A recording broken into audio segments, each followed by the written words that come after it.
is so important because fundamentally speaking, the question is life good? And when you have gratitude, because there's a principle, it's called Tainuk Tmidi, Einoi Tainuk. Constant pleasure doesn't give pleasure. So maybe you like ice cream very much, but if you take ice cream even for 3 days nonstop, you'll get sick of it. So anything good that you can imagine, a lot of times we think, okay, if I get that job, if I get that, but once you have it, I remember I was living at my in-laws for a while, which is not fun. And thank God, God blessed us. We got a house, beautiful house. How long did it take me to get used to that house? 3 days. So you're going from a situation maybe 7 months at the in-laws. 3 days later, 3 days, I was already taken for granted. So the Hebrew word for Ashir, which means rich, stands for Ayin Shin Yud Resh. Einayim, you got your eyes. There's a story that there was a lady in Manhattan. She was depressed. She was going to jump out of her, I don't know, 100th story apartment window. And they called a psychiatrist.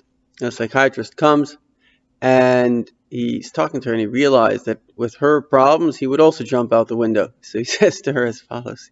He says, tell me, imagine you were blind. I'm going to close my eyes for a second. And you couldn't see. And then I miraculously just cured you. How would you feel? She says, I can see. He says, you can see. So you see, sometimes the greatest blessing, imagine a blind person, what they would give just to have one eye functioning at half a level. You know what that means? The next thing, shinayim, teeth, what people pay for an extra tooth when they're older. $3,000 a tooth. 8 yadayim, your hands. Imagine, God forbid, you didn't have hands. I mean, how amazing is that, to have hands? You can do everything. Raglayim, imagine you didn't have feet. I remember seeing this guy in the subway. I don't know what happened, poor person. He had it was like a bowl with the kind of wheels underneath, and he was like pushing himself. He didn't have feet. You know what that means? My friends, we're rich. I have eyes. I have teeth. I have hands. I have feet. I'm the richest person in the world. But the thing is, do you think that I think about that all day? No. So this is the super key.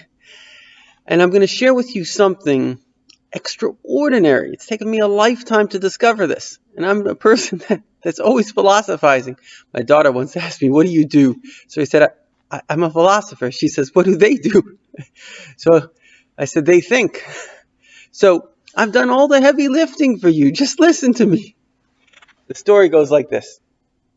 Every generation has a Moses. This guy, he is extraordinarily brilliant. And in our generation, you don't have to trust me. You can look this up. There was a rabbi by the name of Rabbi Menachem Mendel Schneerson. Rabbi Schneerson,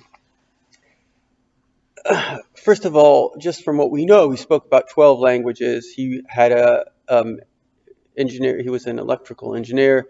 He worked on, they say I don't want to give it away, certain classified information, very sophisticated American technology. But more important than that, he had a comprehensive knowledge of everything. You could read a book called The Wisdom of the Rebbe. I really recommend it, Toward a Meaningful Life. It will blow your mind. It became a bestseller. The bottom line is, the Rebbe was primarily a rabbi. He was a kind of the chief rabbi of the Jewish people, not like appointed as kind of Havdalah Pope, like an official position, but he was like kind of, by respect, people gave him that title. Everybody called him the Rebbe, like he was the saint of the generation. And he would always give people the following blessing. You should have it good physically or materially. You should have it good spiritually, and you should have it good both together. And for the longest of time, I was wondering, what does that mean? Physically, spiritually, both together. Okay, I understand physically. Okay, I'm going to have health, I'll have children, I'll have money. Spiritually, I understand I have a meaningful life. I'm growing, I'm doing good. But what does it mean both together? And then it occurred to me how deeply, deeply significant this statement is. And this is the essence of how to live life. And this is really how the Jews became very successful. It's all about timing. Listen to this. It's all about timing. You see, as an Orthodox Jew, which means basically a religious Jew, we have certain requirements in certain times. So, for example, when I wake up in the morning, I am meant to, number one, as soon as I literally wake up, I'm meant to say what's called Moida Ani. I'm going to show you what I'm meant to do. I go like this, and I say, Moida Ani lefanecha, melech chai v'kaim shechazarta bi nishmasi b'chem l'rava emunasecha, which basically means, I am grateful to you, living an eternal King, who, in your great kindness and mercy, returned my soul to me. You are very trustworthy. Now imagine that. Imagine waking up with gratitude. It changes your day. The first thought of your day becomes the train of thought. And once I studied that in Jewish mysticism, I added to my routine. Every morning I wake up, and after I do this, I think 10 things that I'm grateful for. Then I say to myself, the circle of love. Because what is our primary purpose in this world? It's to create circles of love. So I recently saw this Holocaust survivor. He gets up on TED and he says, my name is Eddie. I am your new friend. So here's a guy who really went through hell. And he decided that he's here to love. My friends, that's what you're here to do. I'm here to love you and you're here to love me. Now, practically, love must begin at home. Don't try to love the person that, sometimes it's easy to love a stranger. You meet somebody on the plane and you give your life story, they give their life story. Why? Because you have no baggage with them. And not only that, you're going to get off the plane, they're going to get off the plane. It's a platonic relationship. There's nothing real to it. We have friends on Facebook.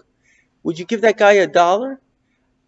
You want to know who your friends are? If you called up the person and say, I need $100, that's your friends. How many of those people do you have? Not many. My friend, love, that's what we're all really looking for. The soul comes from God. It's all one. And we're looking for that oneness. But you have to be the source of that oneness. You can't wait, and that's the big problem. People are waiting for someone else to love them. But let me tell you the biggest secret about love in the world. Love is a mirror. Right now, you're feeling perhaps a good energy. Do you know why? Because I have, thank God now, a good energy. Oprah, who's obviously quite famous from television, she says all it is the energy she's putting out. So why do people like watching Oprah? Because she has a good energy, and you're feeling that energy. That's all it is. So don't wait for someone else to love you. Remember, love is a mirror. If you love, others will love. And this is very important, if you don't love, others will not love you back. So your job is to have love for others. Now, there are two ways to get that. The first thing is you have to be happy, because the nature of a human being, as we see with children, is love. If you're happy, then you will emit love. You will naturally seek love. And the second thing is love is about seeing what is lovable in the other. And this is a great meditation that our great Rabbi Schneerson, gave us, really the last speech that he gave over 40 years of incredibly deep talks. And I find it amazing that the last speech was about unity, more importantly, how to attain it. And he said like this: imagine yourself as half. You're only half. Everyone else is your other half. So when I say the circle of love, what do I mean? I mean, whenever I meet someone, it's my job to make that person my friend. That person is my other half. And if you think of life in that way, then you need the other person. You see, part of our problem in the West is we have so much prosperity and we have so much loneliness. I remember after I finished kind of my schooling, which you're with people, and then I was teaching in university, and then I was like, this is the loneliest society that man has created. We have neighbors. You don't even know your neighbor. It's insanity. In the olden days, you lived in a village, people were connected. In fact, there's amazing statistics now that about 40% of America want to live in rural towns. People don't want the city where you don't know anybody. So the point is that number one, first and foremost, we have to speak about the concept that I have a spiritual mission in this world. Now, what is what is my spiritual mission? My spiritual mission is circles of love. And I promise you, if you just do that, you will be so happy. So remember, you're waking up in the morning, you're thanking God for restoring your soul. Every night, your soul goes up into heaven, and it comes down, and you now are refreshed. And so therefore, what you need to do is you need to think about 10 things that you're grateful for, and I promise you, I'll put you in a great mood. I do this every day. It's amazing. And many people that have taken my course, Kabbalah Love, where I recommend it, it's changed their lives. So now, the second thing that you need to do is say the circle of love. You have to remember, I'm here, that everybody I'm going to meet, I'm going to love. Okay. So, I'm going to go a little bit deeper. If you're Jewish, I recommend this. If you're not Jewish, I recommend you do something similar. And if you're Jewish, there's a prayer book called the Siddur. Get that prayer book and say the prayers, because this whole idea of mindfulness basically, in a certain sense, means to use your mind. When you say those prayers, you're saying words, you're saying concepts, you literally change your mood. You get into a positive space. I spoke to a very great psychologist and a doctor, a researcher. He invented, in fact, an amazing NASA device which puts you into alpha frequency. And he does a lot of research. And I asked him, okay, so how do you get into alpha frequency? And you know what he told me? He said, say the Jewish prayers in the morning. Because if you say these prayers, they relax you. And again, what did I tell you the secret is? The secret is it's all about timing. If you do the right thing in the right time, you will be relaxed. Now, when you start your day with that positivity, remember, you're on top of the world now. You're feeling grateful. And you're feeling love. You know that everybody that you're going to meet today is an opportunity to connect. It's an opportunity. It's your job. You need them. You need to be connected to them. And so now you have to look at your day as, okay, there are two things in the day. There's my physical life and my spiritual life. Now, from a physical standpoint, what you really need is obviously maybe you need a job, or maybe you're a housewife and you need to clean the house and taking care of your kids, whatever it is. There are always tasks to be done. If you have difficulty with tasks, the first and foremost, you must have a list. Nobody can remember. Psychologists in the Talmud say we don't remember more than two things. So you have to have a list, and then you have to look at that list, and you have to work off of that list. You have to get your tasks done. Now, some people have difficulty doing that, and one of the ways you can do that is sort of punish yourself. Say, if I don't finish this list today, I will give $5 to charity. And every day, force yourself to give that $5, because the brain is basically a little bit like a child. They're always trying to scam. The brain is trying to scam you into your most pleasurable, which often is lazy technique. But if it knows, oh, it's going to cost me, then it's say, I don't want to pay that $5. So then you're going to force yourself to do it. Another way of forcing yourself to do things is shout at yourself, go do it! Sorry about that. But the point is that when you shout, the person will your laziness, because we all have an intellectual side and we have an instinctive side. Instinctive side's like a dog.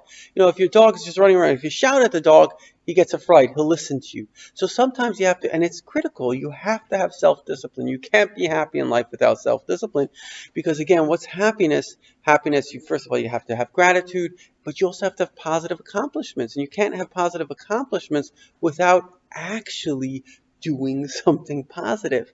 And that goes step by step. Every day, you've got to be proactive. Now, I'm going to conclude this section. In this section, we basically spoke about waking up in the morning, having gratitude, at least think 10 things that you're grateful for. Say the circle of love. My job is to realize that every other person is my other half. And when I'm meeting them, I'm meeting my other half, and I want that connection. And then, if you need to make a list, if you need to shout at yourself, you must have self-discipline.